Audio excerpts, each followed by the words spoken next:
من هو فالنزويلا حكم مباراة الأهلي واتحاد جدة بمونديال الأندية؟ احذروا عاشق البطاقات. أعلن الاتحاد الدولي لكرة القدم فيفا تعيين الفنزويلي خيسوس فالنزويلا حكما للمواجهة المرتقبة بين الأهلي واتحاد جدة يوم الجمعة القادم في ربع نهائي كأس العالم للأندية. ويعد فالنزويلا صاحب 40 عام من مواليد مدينة بورتوغيز الفنزويلية، وهو حكم دولي منذ عام 2013، وأدار فالنزويلا 228 مباراة في مختلف البطولات المحلية والقارية والعالمية طيلة مسيرته التحكيمية. وسبق لفالنزويلا أن أدار نهائي بطولة كوبا سود أمريكانا خلال موسم 2020 و2023، كما أدار نهائي كوبا سود أمريكانا عام 2022. ويتولى فالنزويلا إدارة مباراتين في بطولة النسخة الأخيرة من كأس العالم 2022 وثلاث مباريات في دورة الألعاب الأولمبية بطوكيو العام 2022. فالنزويلا عاشق البطاقات الملونة، وأشهر فالنزويلا البطاقة الصفراء 1135 مرة طيلة مسيرته، ما يعد رقما كبيرا للغاية، فيما أشار الحمراء المباشرة في 47 مباراة،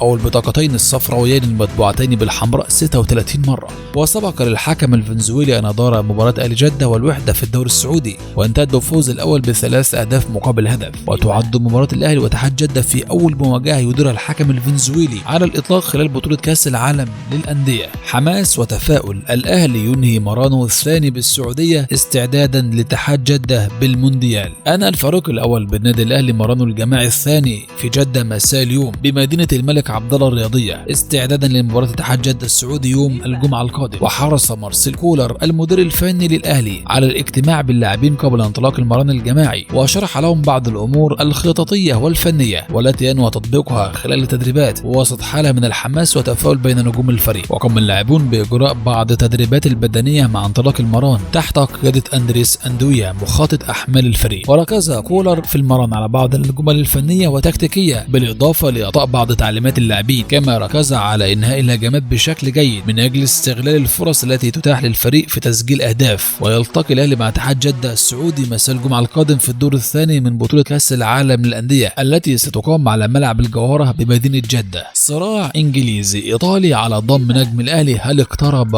من الرحيل؟ تتنافس 8 أندية أوروبية كبيرة على تعاقد مع الدبابة المالية إليو ديانج لاعب وسط النادي الأهلي للحصول على خدماته في الميركاتو الشتوي القادم، لا سيما أن اللاعب يعد من أبرز اللاعبين في قارة أفريقيا في خط الوسط ومن أهم أسلحة منتخب مالي. نابولي ينافس 3 أندية إنجليزية على ضم ديانج من الأهلي، ودخل 8 فرق أوروبية في صراع محتدم للظفر بخدمات إليو ديانج وتعاقد معه في الانتقالات الشتوية. ويأتي على رأس هذه الأندية فريق نابولي الإيطالي بطل الدوري الإيطالي في النسخة الماضية وفقا لما ذكره موقع أفريكا فوت. وأوضح الموقع في تقريره أنه بخلاف نابولي الإيطالي فإن هناك 7 أندية أخرى هي أندية ويست هام يونايتد وأستون فيلا وبيرلي الإنجليزي وأندرلخت وجينيك البلجيكيين وروما الإيطالي متى ينتهي عقد إليو ديانج مع النادي الأهلي. وأشار الموقع إلى أنه رغم امتلاك ديانج عقد مع الأهلي حتى يونيو 2026 غير أن هذا لم يمنع الأندية الأوروبية من الاهتمام بخدمات اللاعب. وخلال الفترة الماضية كانت هناك محاولات كبيرة من بعض الأندية لضم ديانج أبرزها فنربخشة وبشكتاش وجلاتاسراي في الدوري التركي، إلا أن الأهلي رفض رحيله وقتها. ويتواجد إليو ديانج حاليا في السعودية رفقة بعثة النادي الأهلي الذي سيخوض مباراة كأس العالم للأندية أمام اتحاد جدة يوم الجمعة القادم. الأهلي يرد على تعاقد مع وليد أزارو واللاعب يحسم موقفه. كشف مصدر داخلي للنادي الأهلي مفاجأة بشأن مفاوضات القلعة الحمراء مع المغربي وليد أزارو مهاجم الفريق السابق ومهاجم نادي عجمان الإماراتي حاليا.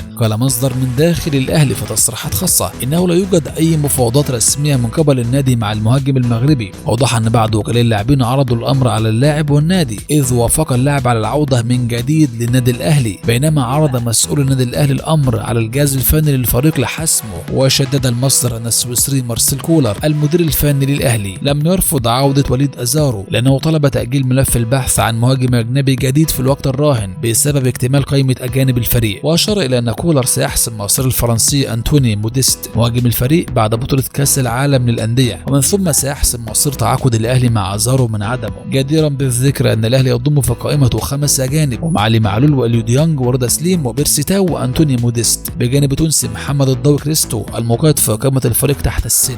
ماذا يحدث لو تعادل الأهلي مع اتحاد جدة؟ وقت إضافي أم ضربات ترجيح؟ كشفت اللجنة المنظمة لبطولة كأس العالم للأندية موقف مباراة الأهلي واتحاد جدة السعودي حال انتهاء الوقت الأصلي من المباراة بتعادل في ربع نهائي كأس العالم للأندية. قال قالت مصادر بأن الاتحاد الدولي فيفا عقد محاضرة مع لاعبي الأهلي والجهاز الفني من أجل إطلاعهم على كافة التفاصيل الخاصة بالمشاركة في البطولة قبل خوض أولى مباريات الفريق يوم الجمعة القادم. ماذا يحدث لو تعادل الأهلي مع اتحاد جدة؟ وأكدت اللجنة المنظمة للبطولة لمسؤولي الأهلي أن المباراة ستذهب إلى الوقت الإضافي حال انتهاء الوقت الأصلي بتعادل، ومن ثم اللجوء لضربات ترجيح حال استمرار نتيجة التعادل. شهدت المواجهات التي جمعت النادي الأهلي بنظيره الاتحاد جدة تفوق كاسح لنمور مدينة جدة، حيث التقى الفريقين تاريخيا في 3 مواجهات خسرها الأهلي كلها. نجم الأهلي السابق: الفريق يعاني في الهجوم وموديست ليس الحل. أكد جمال السيد لاعب النادي الأهلي السابق عدم اقتناعه بإمكانيات اللاعب الأهلي والوافد الجديد للفريق في الانتقالات الصيفية الماضية الفرنسي أنتوني موديست لعدة أسباب يأتي في مقدمتها عامل السن. وقال لاعب الأهلي الأسبق في تصريحات إذاعية: لم أقتنع بالفرنسي موديست منذ البداية، ولم يظهر اللاعب حتى الآن مع الأهلي بالصورة التي ينتظرها الجميع.